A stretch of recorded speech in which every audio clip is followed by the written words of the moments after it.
All right, we are back for another edition of Coexist. I'm your co-host, or I should say host, Coe Lewis, and I'm also the co-founder of Nasefu Wildlife Conservation Foundation. And Coexist is a podcast. It's conversation for conservation.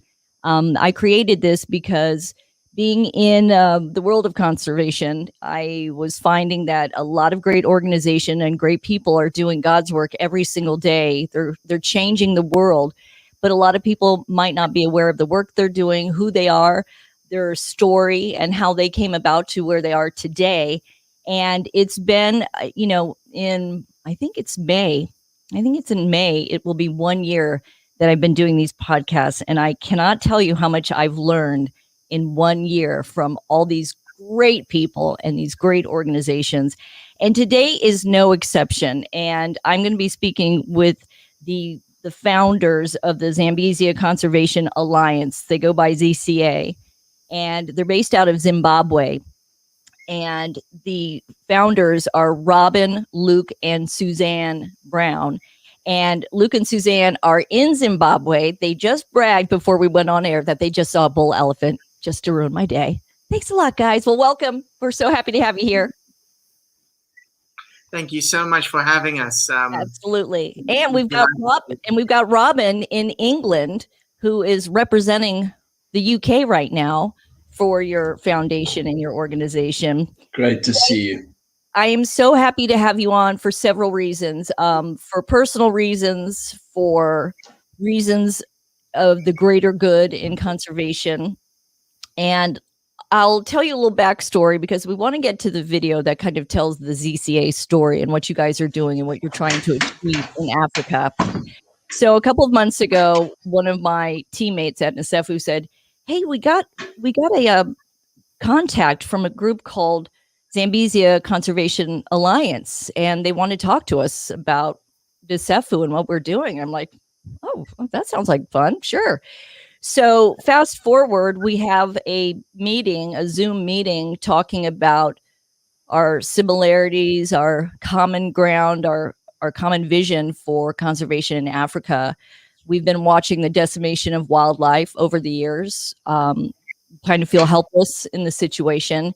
So you guys decided that we're going to create this alliance that's going to incorporate a lot of organizations. So whoever wants to start, tell us, what was the impetus? I mean, you guys have been embedded in Africa for decades. In fact, you're third generation, I believe the brothers are. Tell me, what was the one moment where you said, you know what, we have to do this? You go ahead, Robin.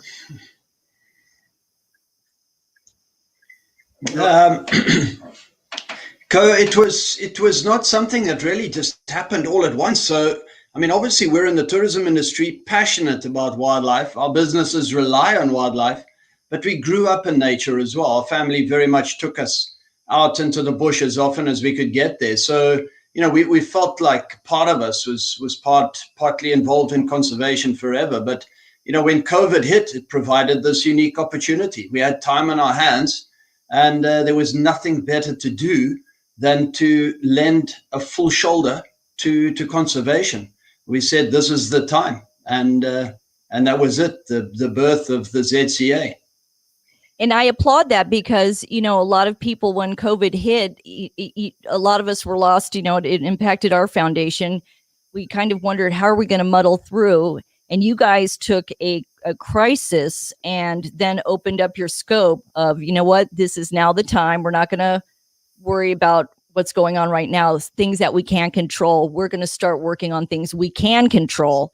And that would be the creation of an alliance that would be a powerful tool and something that I have wanted forever. I mean, I dreamt about this, but I thought, I don't even have time, and I don't know enough people in Africa right now that I could even possibly create this. So when you guys reached out, I was like, hallelujah, because the concept is brilliant and it's desperately needed. Yeah, thank you very much, Coe. Yeah, it's really been, people talk about doing things with passion, and this was an easy choice for us.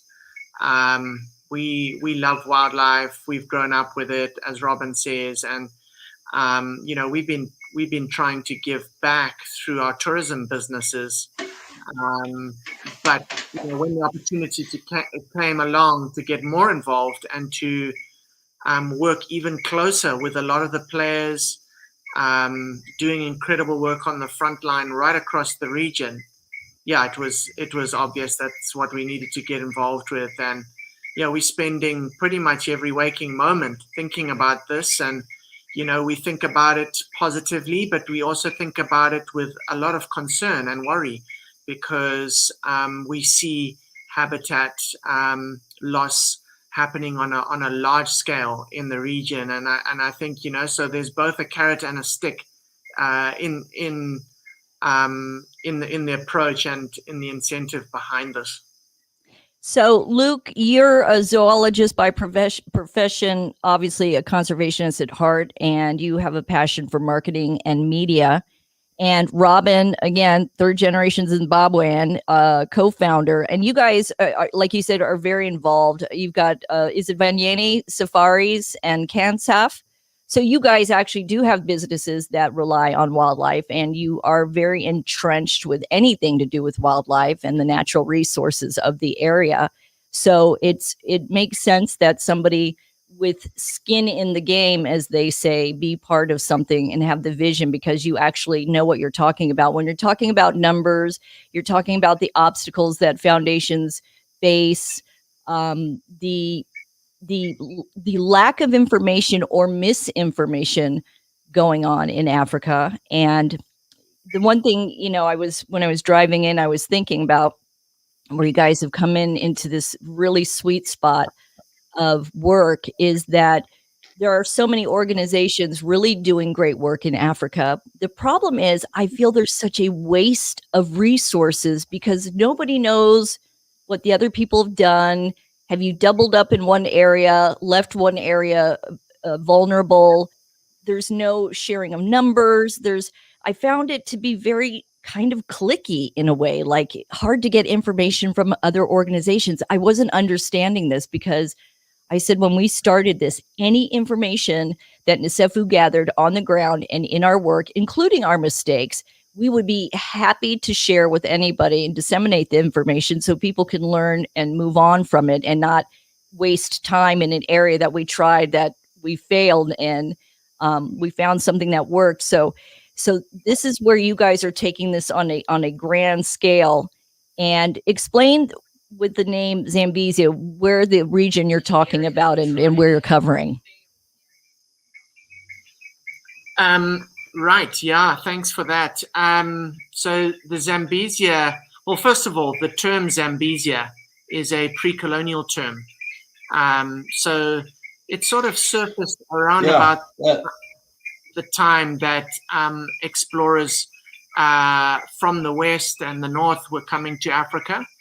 And it was used as a description to describe the areas that are broadly influenced by the Zambezi drainage basin.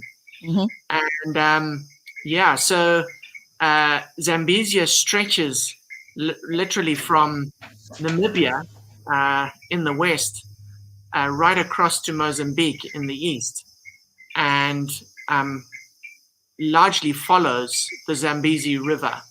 So the Zambezi River rises in the northwestern part of Zambia and crosses over into Angola, then comes down to the borders between Zimbabwe, Botswana, and Zambia, and then it kind of hugs the borders of Zimbabwe and Zambia before it enters Mozambique and then empties out into the Indian Ocean. So that's really where Zambezia is based, and it's all the conservation outfits that have been doing such passionate frontline work in this region to protect some of the world's most pristine ecological areas that we are looking to work with, and we are already working with in the Alliance. And the idea is just to lend a shoulder wherever we can to make their lives easier. Yeah, and the area you're talking about is 10% of the world's carnivore population, so lions, etc., in there, and the largest remaining African elephant population on Earth. So this is a critical area that needs to be protected and preserved, and it's 1.2 million square kilometers. That's a huge area, but it's good to know that there are a lot of organizations throughout that area, to help do the best they can protecting. And again, the purpose and the focus of ZCA being a conduit, you liken it to an hourglass where information goes in, resources go in, and then they get filtered down in the purest form to the other organizations on the ground that can use those tools and that information more effectively to be more impactful. And it's a brilliant concept. And what I'd like to do right now, if you don't mind, you've got your piece that you guys created, your video, and I'd like to get that going right now. Are we able to hit that video? Oops, if I can find it here. I can't seem to find the cursor here. You know what? I'm going to let them handle finding where the cursor is on it, but we're going to play the video that you guys have. And while they're searching for it, I just wanted to ask you, so Robin, you're in England right now. Are you there full time? Are you just there for now? Like, what are you doing at this moment in time for ZCA in England?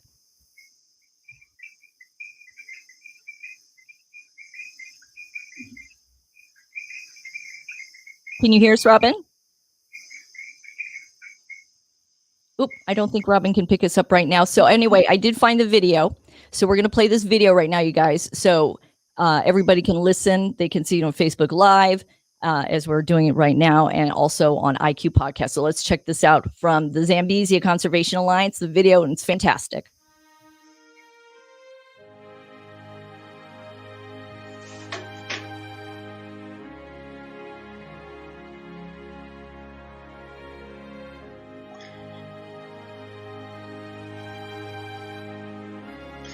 Yeah. Thanks, Coe. Yeah, in the UK, I've been here with my wife since sort of August last year. So our first winter in the Northern Hemisphere. It's been, yeah. Maybe my internet's not so good.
That is a magnificent piece, you guys. It is absolutely powerful and it's magnificent. You are listening on IQ Podcast. Obviously, you heard music, but a very powerful video put together for the Zambesia Conservation Alliance. Who came up with that concept? And I know there's a story with the music behind it.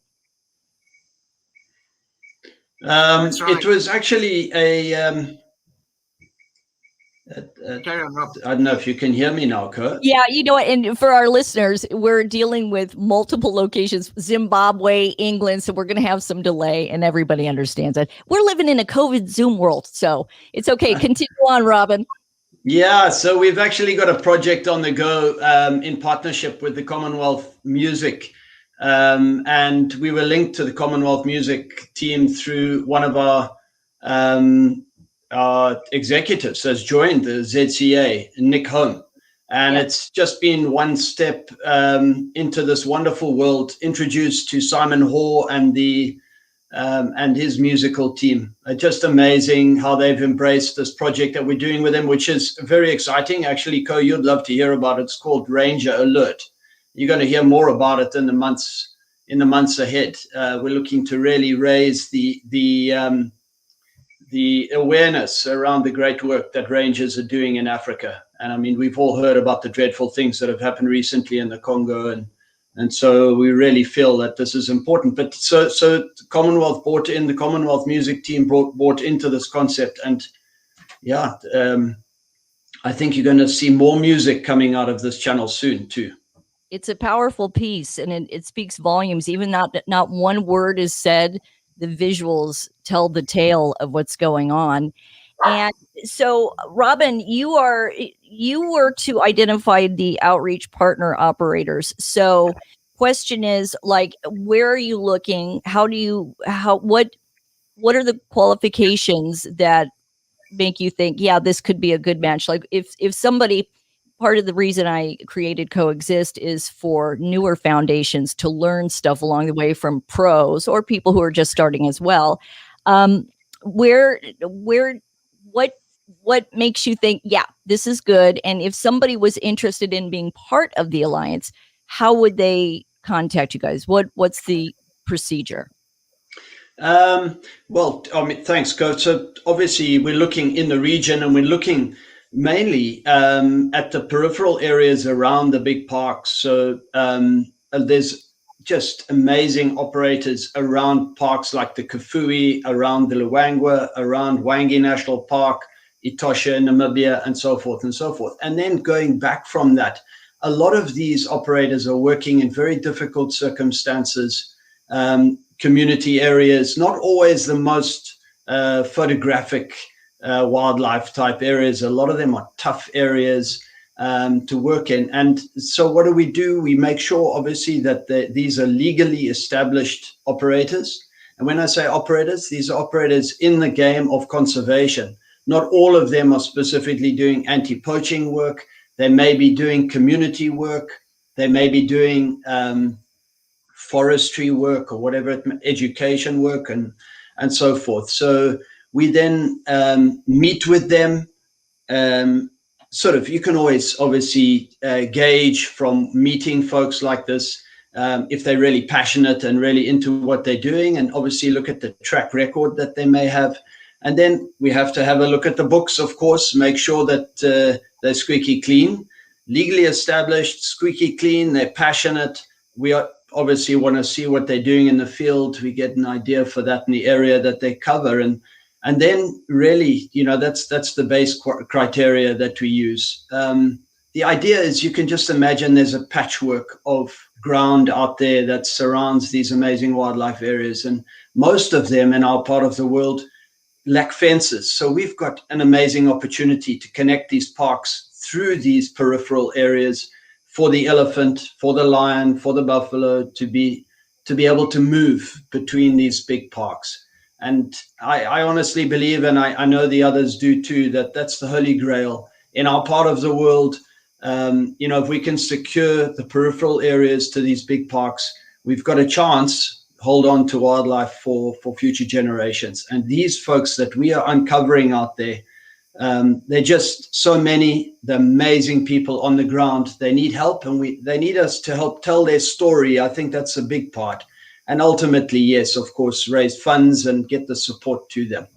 Yeah, you're absolutely right. There are so many great organizations, and it's so hard to get noticed. And there's a sea of organizations. Then you have the big Titan, foundations that get all the attention. You're like, wait a second, what about us? We're doing work over here. I'm really glad that there is an organization that is catering to the smaller foundation who's still very impactful, but just doesn't have the resource, the reserve to promote and market like a lot of other organizations. So that's really great. So again, if I can just add on there, Coe, we're not taking away from the larger operators, because we also realize, larger operators join the alliance. They help by bringing in their strength and their awareness and so on. But our real focus is to find those gems. Yeah, you're absolutely right on that. And Suzanne, I wanted to reach out to you. So you hail from the Netherlands. What got you? I know you're a world traveler and you were in the hospitality industry. What got you to Zimbabwe? How did you find yourself here? It was ZCA doing all this amazing stuff and the work that you do with your businesses in Zimbabwe.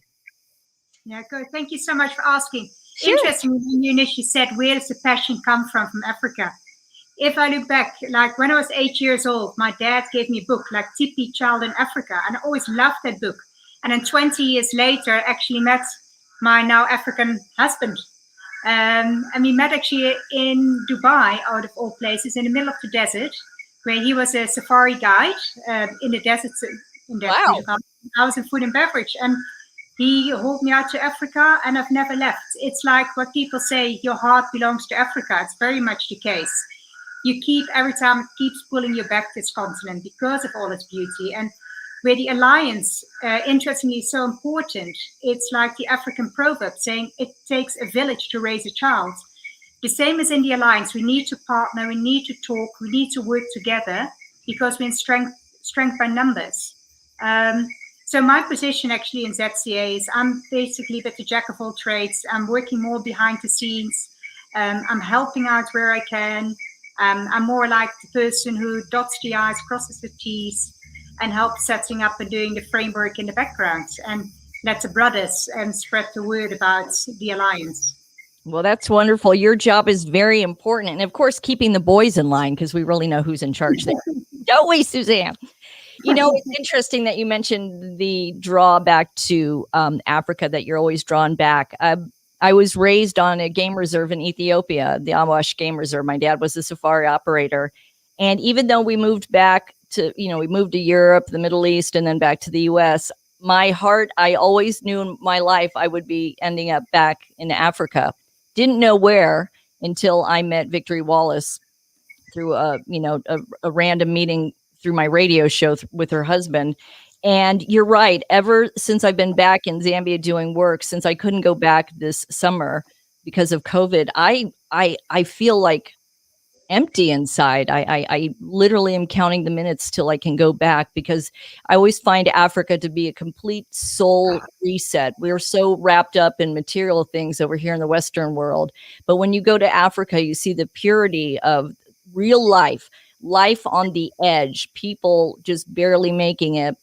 You see crisis going on, but in all the things that might be considered kind of dark and difficult, there's incredible and intense beauty and gratitude, intense beauty in the wildlife that you see.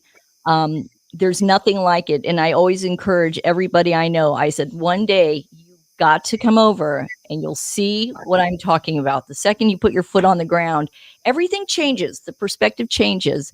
And all of a sudden you get a balance in your life and you really feel it. And it is under assault right now, and needing organizations like ZCA out there. So you're not even a year old. The organization isn't even a year old, but you've achieved an awful lot. Tell us about some of the things that you've accomplished in the past year. I want people to know how great this organization is and why they need support. Coe, that's very kind of you to say. Look, we've done a few things, you know, and we've enjoyed every moment of it. When we first kicked off in March last year, you know, we said to each other, we've got to do something that creates a little bit of a bang and, you know, shows people that, you know, there's a new kid on the block, but we mean business, and we're trying to be a bit creative and different.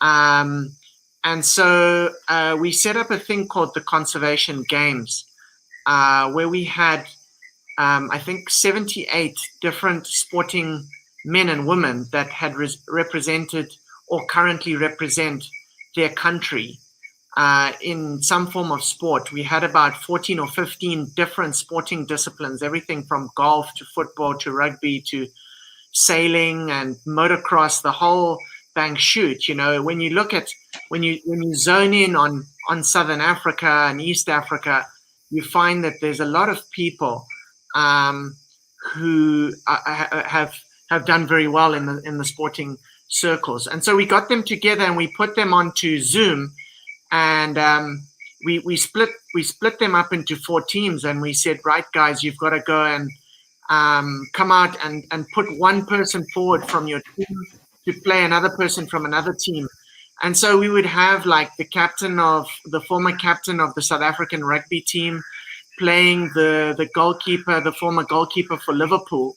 And, you know, they'd be having, it was a lot of fun. And so the guys had to ask each other questions about their sporting careers, but we had a moderator as well, who was a famous, you know, we had 3 moderators, all of them involved in sport, normally in commentary. And so they already knew a lot of the players. And so there was some great rapport going on. And we weaved in questions about conservation. And it was a lot of fun. And at the end, we did this thing called the Wacky Wild at the end of every show, where we held up 5 cards, and each player had to choose a card, and it made them do something crazy, like act like a charging rhino, or an elephant flapping his ears and then charging, or a swooping fish eagle. And so we got these sporting guys who are sort of famous, certainly in our part of the world, to do some stuff that you know, they found quite nerve-wracking to do, and broke down a lot of barriers that way. And then in between the matches, we exposed each team to a different acclaimed conservationist from our area, and they were basically given tutorials on the complexities of conservation, because whilst they're brilliant at sport, most of them did not have a massive knowledge or understanding of, you know, what it takes to work in conservation. And so they were able to go back to their audiences with a newfound knowledge, and to share, you know, what they had learned, as well as obviously they had a great time. So that was one of the first things that we did, and it got a lot of traction and a lot of interest. And that's the hashtag Sport for Conservation, correct? Yeah, so we formed 2 movements underneath the Zambesia Conservation Alliance brand, or let me not say formed, we initiated, because these are movements that belong to everybody. And so Sport for Conservation, the first foot forward was the Conservation Games. But then we also created like a group on Strava. I don't know how many people use Strava across in the States. You know, when you go out and you put on your Garmin or your Fitbit, and then you can record that in social media on a platform called Strava. And so everybody is like out there competing to see how fast they can run and whatever, and get better on their time. But what we used is the hashtag Sport for Conservation and a group called Conservation Active to get everybody's kind of getting behind conservation, even if they don't contribute anything financially. You know, the fact is they're creating awareness just by being out on a run and hashtagging Sport for Conservation. And then We Share Africa was another movement that we initiated, which has largely grown now mainly on its presence on Facebook as a Facebook group. It's a closed group, but we invite everybody to join. There's a few questions that need to be answered, but basically just need to be passionate about wildlife. And, you can be a novice in conservation or you can be an expert in conservation, but everything counts. And it's a chance to share the beauty and passion for Africa. And that has gone well over 1,000 members now. Obviously, we're hoping that will really grow much more. So those are just some of the things that we've done, but there's, we just want to keep active all the time and keep reinventing. And Robin mentioned the Ranger Alert. That's a big thing that we're doing in collaboration with Commonwealth Music. And we're going to be launching that very soon. We're just working on a new video at the moment, which is a themed video all about rangers. And, we really want to build up the African rangers to be heroes, which they rightly deserve to be built up as. I don't think people realize in this part of the world how many rangers are killed on the job every year. It is staggering. You referenced the situation in the Congo where I believe it was 12 rangers were ambushed and killed. I mean, it was absolutely soul shattering. And anybody in conservation and who has a ranger team like we do, I mean, it puts fear in your heart because every single day these guys go out. Not only are they facing, poachers, illegal hunters, but also the wildlife itself. And it is a staggering amount of rangers that are lost every year. And I'm really glad that you guys are doing that. It's a powerful need and it's a powerful tool.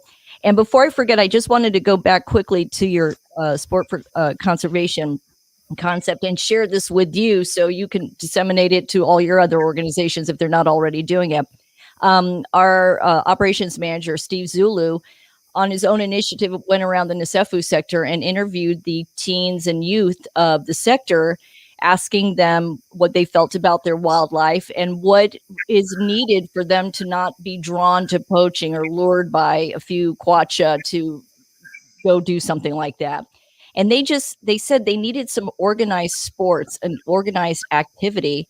So we started the soccer program. We have 24 teams, 12 female teams, 12 male teams. Yeah, brilliant. They're all named after the wildlife in the area.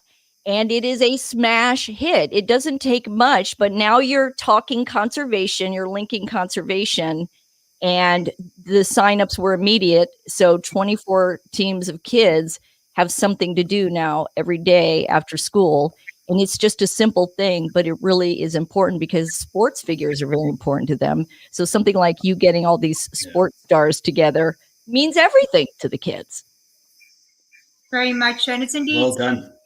It's changed the narrative. It's also making the young people be interested in conservation. Like we always said, well, conservation, take it back maybe 5 years or 10 years. We might have thought, well, it's only for the very educated, brainy, maybe more the conservative people. However, conservation, it needs to be seen by the young people. It's cool, it's trendy.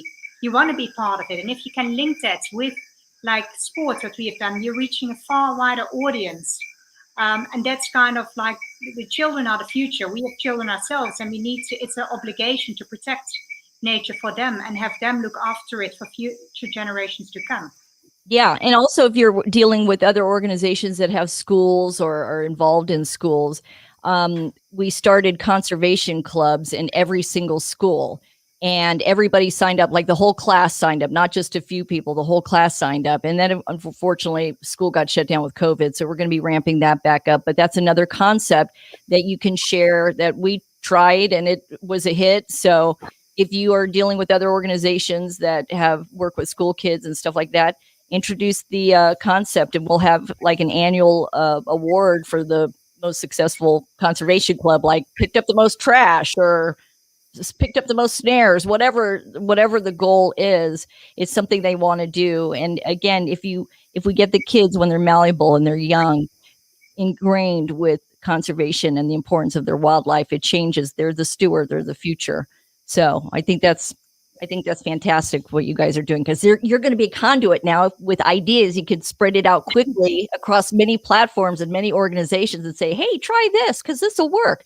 That's why I love you guys so much. I mean, this is so important. And I hope every foundation listens to this concept and listens to what you guys are doing, because you really are thinking it through and you're thinking outside of the box. And I'm absolutely loving every bit of it. So, If I may. Oh, sorry. Go ahead, Suzanne. No, very interesting, because I love it when you also mention children. We started also a concept like the junior conservation games. And of course, when COVID hit, was actually meant for the schools and the less privileged schools in Zimbabwe to bring a conservationist, get the sports kids and get them excited. In Zambia, it's fantastic. And we hope to pick that up again once the schools resume. That's awesome. Yeah. Anything we can share with you, we're going to share with you. So let me ask you, so Robin, you're in England. And so what are some other organizations you guys are talking to? Like, who else are you trying to bring into the mix of the Zambesia Conservation Alliance? Yeah. So we've got in Zambia, a great partner in conservation, Lower Zambezia, or Lower Zambezia Conservation. They're fighting a big battle at the moment. Well, it could be a big battle with the copper mining project that might take place in the Lower Zambezia there. So we've been having a lot of meetings with them recently, and so on. On the other side of the river, in Zimbabwe, we have about 6 or 7 alliance partners that have come and joined the alliance within a unique organization there called the Zambezi Valley Conservation Network, who are a strategic partner of ours. So that's been amazing. And that's everything from Chawari, Dundee, Safari area, right the way up into Monopools, Sapi, Hurungwe, and so forth. And then in Namibia, we have the Giraffe Foundation have joined the alliance. And the beauty with the Giraffe Foundation is they have operations throughout Africa. Actually, wherever you find giraffe, they have an organization in there doing work. So through the Zambezia region, obviously, look, not down in the Zambezi Valley, you don't get giraffe, but in most other parts of the Zambezia region, we find giraffe. So they've come in and they've populated the map quite well for us. We've got a new organization called Isibaya, just outside Bulawayo, near the Matopus. That's very exciting. We are talking to an organization on Lake Malawi, or on the banks of Lake Malawi. So that'll be our first step into Malawi. We've really been looking for the right alliance partner to kick us off there.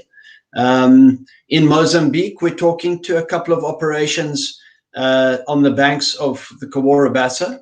And it looks like, we've done some due diligence on them. It's a very important area because, Mozambique is going through horrible deforestation there at the moment, and peripheral areas like this, it's really crucial for us to find the right alliance partners that we can help and ultimately try and get them some support. And then through Ivan Carter and his organization, we're looking now to have a discussion with the guys in the actual Zambezi Delta, which will be a really big one. Then back to Zimbabwe in the Lowveld, the Savi Valley Conservancy, which is one of the largest privately run conservancies in Africa. Obviously, it's not just one operator in there. It's split up amongst a bunch of operators. So yeah, I can tell you, Coe, every day for me, meeting these guys out in the field. Sometimes it's in the evening because it suits them because they're busy. So we sit here and, we talk with the outreach partners. Sometimes they're literally in the bush they've just come in from dropping off rangers. And I sit here in the UK, sometimes really longing to be home, and listen to these amazing stories. It's so inspirational. And if any of those guys are watching this show, just want to tell them all how much we appreciate the work that they're doing. And if people are looking to join the alliance, by all means, through contacting us through yourself, if they see this show, or through the website, zambezia.com, there's a way to access us from there. That's awesome. I think we're trying to get Suzanne and Luke back. I guess it's it's African internet. You never know if we're going to get them or not. So we're trying to get them back, but I'm still playing questions to ask you while we try to get them back. So I know you guys are involved with the Royal Foundation. Like, was that through connections of people you know? Because that's a very important foundation. You're connecting with other big foundations who will be looking at what you're doing and the game plan. And I have to think that they totally understand what you're trying to do. I think it's an instant, like, makes complete sense. Let's go for it. It seems to be a pretty easy sell, right? That's right. You know, if I just think back to when I was growing up, I left school and I became a canoe guide. I canoed the river. I just had the most glorious job, and I ended up, you know, canoeing the lower Zambezia. I rafted the falls, and then I got into work, and I realized networking. I got it. My wife and I ran our own business, and business works around networking. You build your network, you share ideas, you tell your story, and so on.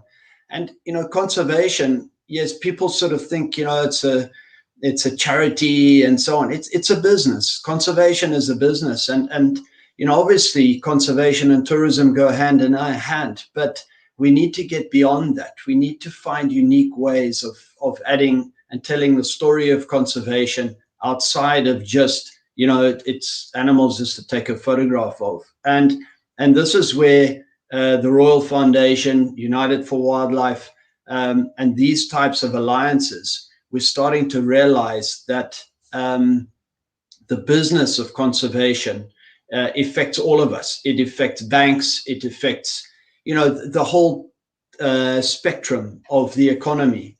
And that's what's been exciting about that relationship. You know, the Royal Foundation is working with conservation organizations around the planet, and they're trying to bring financial task forces on board, transport task forces on board to get them involved in conservation.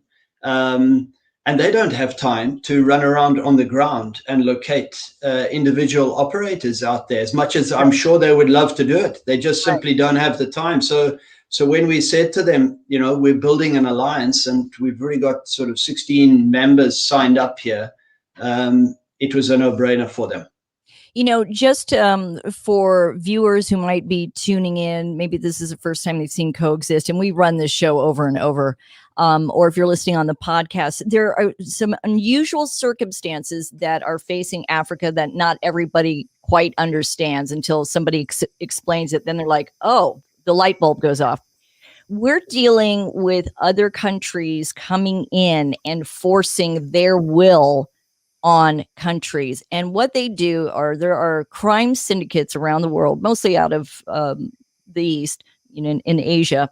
And they come in and they're preying on poverty, which right there is a soulless act to begin with. You are asking somebody to sell their future out for a few kwacha or a few dollars, to take out an animal, to snare an animal, just because they know these people are just trying to survive. So you're preying on complete vulnerability.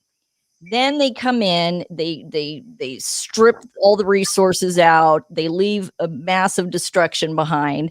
There is such a demand for ivory, for horn, for lion bones.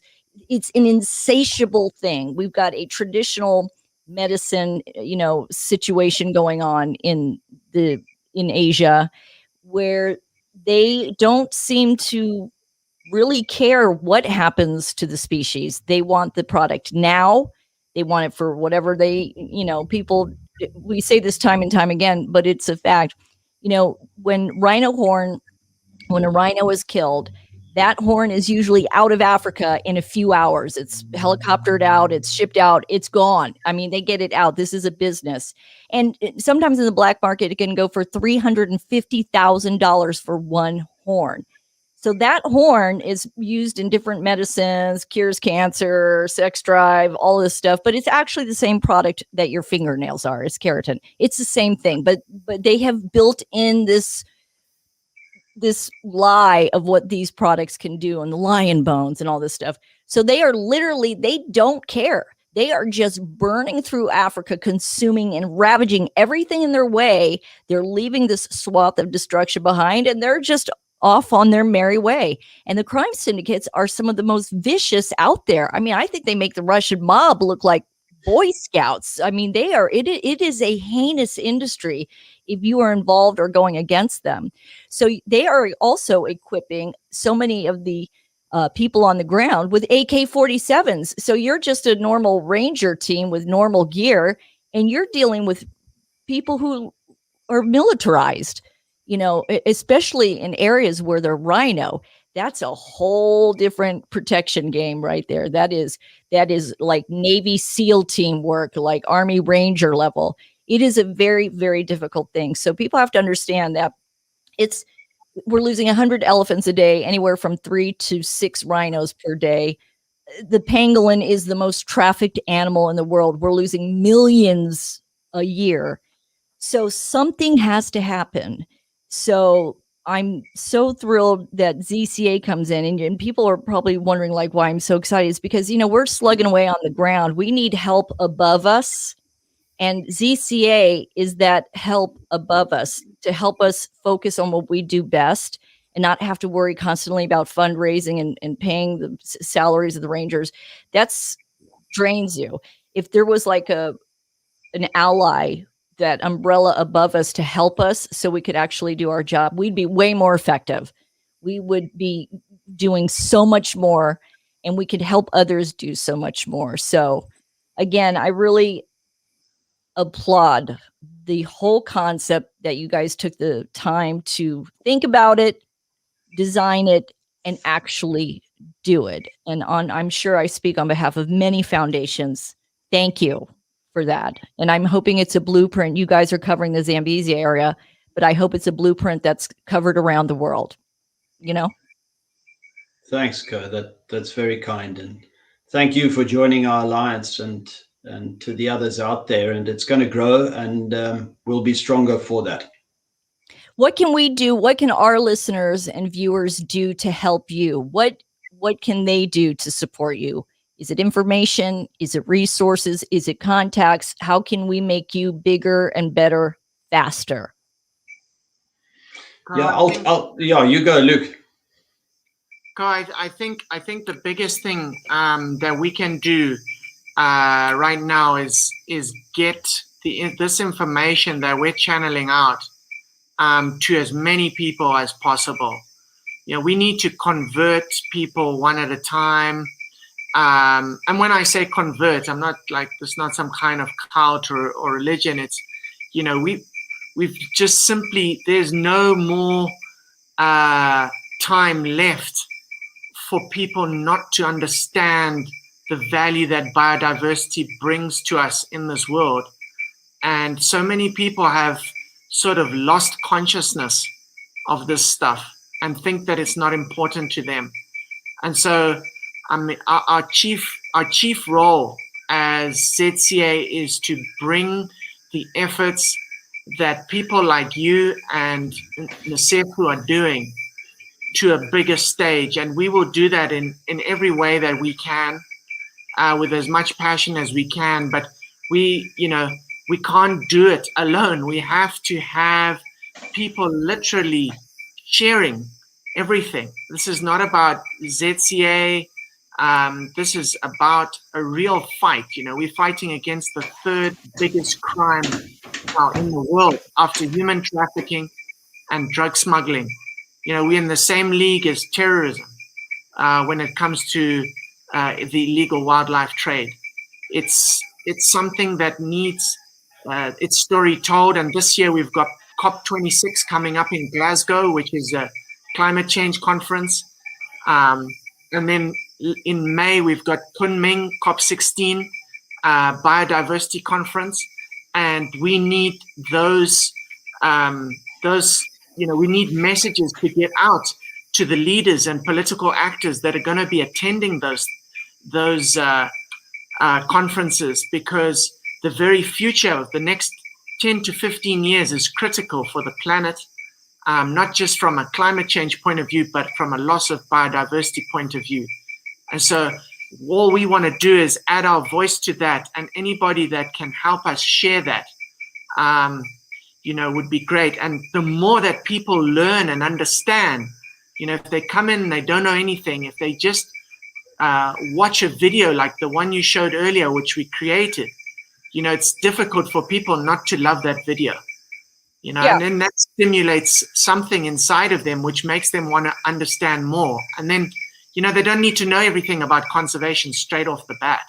But as long as we can inspire them to want to find out more, I think that's the important thing. And it's funny, you mentioned earlier when you were referencing the global crimes, there's the drugs, there's the human trafficking, and then there comes wildlife crime. And a lot of people don't realize that 66% of the funding of terrorist organizations comes from wildlife crime, from the ivory, from the rhino horn. So when if you're condoning poaching and not doing anything about it, you're condoning terrorism in an indirect sense, because that's where 66% of the funding goes. So the funds raised are going over to terrorist organizations who want to take other countries out, who are trying to do different things. So we are all interconnected in more ways than people realize. What the impact of one area impacts another area. There's all a delicate balance. And I would venture to say the tipping point is between 8 and 10 years now. I don't even think we have 15 on most species, not the ones that we're dealing with. When I lived in Ethiopia, there were 10 million elephants on the continent at the time in the late 60s. We have less than 300,000 left on the entire continent. So time is not on their side. We have 25,000 rhinos. It's staggering. It's incomprehensible, and it's staggering, and it's unacceptable. And people need to be aware, learn about organizations who are working hard, make sure their organizations really doing stuff and spending their money wisely and are efficient with it and not wasting money. Look at organizations that are trying to have a bigger footprint on the globe, like ZCA, and what they're trying to achieve. And again, if you are a foundation that might be listening to this and want to learn more, I urge you to reach out to Zambezia.com and talk to these guys. And is there anything else, any other stuff that we should share with people here at the tail end of the show? If I could just say from my side, as we come to the end of this great discussion, Coe, just following on from what you said, it's not just poaching. Just in the last 3 or 4 months, we've seen 2 shocking things take place. One is an oil company is looking to possibly extract oil in the upper reaches of the Okavango River, drilling holes, looking for oil exploration. What that would do potentially to the pristine Okavango is just something that does not bear thought. How can that take place? That's a Canadian company that's going there, doing this exploration. Yes, maybe the exploration they're doing at the moment is clean, but the fact that this can be happening at a time when we're seeing climate change right at the top of the list of global meetings. And the other one is an Australian company has gone in, and over the last 10 years, they've been exploring putting in a copper mine in the lower Zambezia National Park. This is an area. You might as well pour poison in the ground and into the water. Just pour it in. Why even waste? What's happening to the world? How can we, on the one hand, be so upset about climate change? How can we be sending people to Mars, looking at exploration in Mars and so on, but we can't protect our planet? We're looking at degrading the lower Zambezi Valley by putting a open cast copper mine inside a national park. The potential to damage ecosystems for the last sort of 500-600 kilometers of the Zambezi River. If we can't get those things right as a globe, then I can't see that there's any chance. We really have to solve those issues. Yeah, and in the copper belt in Zambia, they're having problems with the pollution and the toxic water, and kids are sick and everybody's sick. Again, this is a record that's been played 1,000 times. Why people are still playing the record thinking, oh yeah, we're going to drill in this area. No worries. Yeah, a lot of worries, especially when you were talking about, tributaries and water resources and things running through areas. It just carries the poison and the pollution further faster. And it is not a winning game. Yes, people claim it's economy, it's jobs, but there are other jobs. Like you said, we're going into a clean energy world. Let's go solar. Let's generate solar energy. Let's be a power plant of solar. There's other ways to do things and find resources there. So Surely. I completely agree. You guys, this has been an absolute joy, and I'm so thrilled. I feel so honored. I know I speak on behalf of everybody in NSF. We feel very honored to have been that you guys even knew we existed, and B, actually thought we were doing good in the world. I feel like we passed the course. Like maybe we've achieved something, because if you guys are looking at us with all your decades and generations of work in Africa, we're very grateful. Coe, if you don't mind, sorry, I just want to add one last thing. Please. If that's okay. Absolutely. On the 31st of March this year, Yes. we are launching the inaugural conservation kabunga. Kabunga is a word which is used by the Tonga people. The Tonga people are the traditional custodians of the Zambezia River. They've lived along the riverbanks for centuries. And a kabunga in their language means a gathering. So it's a conservation gathering of everyone that is interested, from the person that is a conservation dummy, if you like, who's a novice in conservation, right through to the person who is an expert in conservation. We want everybody on there. We've got a fantastic panel of speakers, and maybe I can share the link with you, Coe, Yes, and we can please. put that out to everybody. And if they'd like to join that, it will be well worth everybody's time. It's 2 hours long, and we've got some great speakers, as I've said, on there. And the date is the 31st, correct? The 31st of March. Okay, great. And if you want to get the information right now, you can also go to Zambezia.com, correct? And get signed up for it. That's fantastic. Well, congratulations, you guys, for being about a year old. You've achieved a lot. And any way that we can help you, either through Coexist or with NSEFU, please, we're at your service. We want to help. We want to help other organizations. We want to share information. That's what we're here to do, is to impart information. And so everybody wins in every possible way, and especially our wildlife and the beautiful continent of Africa, which is truly, truly under siege right now. So again, thank you for staying up late, Luke and Suzanne. And when we started, there was still some sun there, and now it's the dark. And we really appreciate with the time difference. I appreciate you taking the time and sharing your passion, your love. Robin, thank you so much. Hope things are well in England. And if I get out to Zambia, I'm hoping it happens this summer. Maybe we'll see each other out there. I'd love it. That sounds brilliant. We look forward to that. Sounds wonderful. All right. Thank you so much again for listening to Coexist. This is Conversation for Conservation. Our special guests, Luke, Suzanne, and Robin Brown of the Zambesia Conservation Alliance. If you need more information, Zambezia.com. Don't forget, they've got Conservation Kabunga coming up, where if you want to get involved with conservation, learn more about it, you're going to hear from some amazing people. And if you'd like to send me an email, if you've got suggestions, I'm always open to that. Send it to Coe, C-O-E, at nsefu.org. That's N-S-E-F-U. You guys be well, be safe, and we'll talk soon. Thank you. Bye.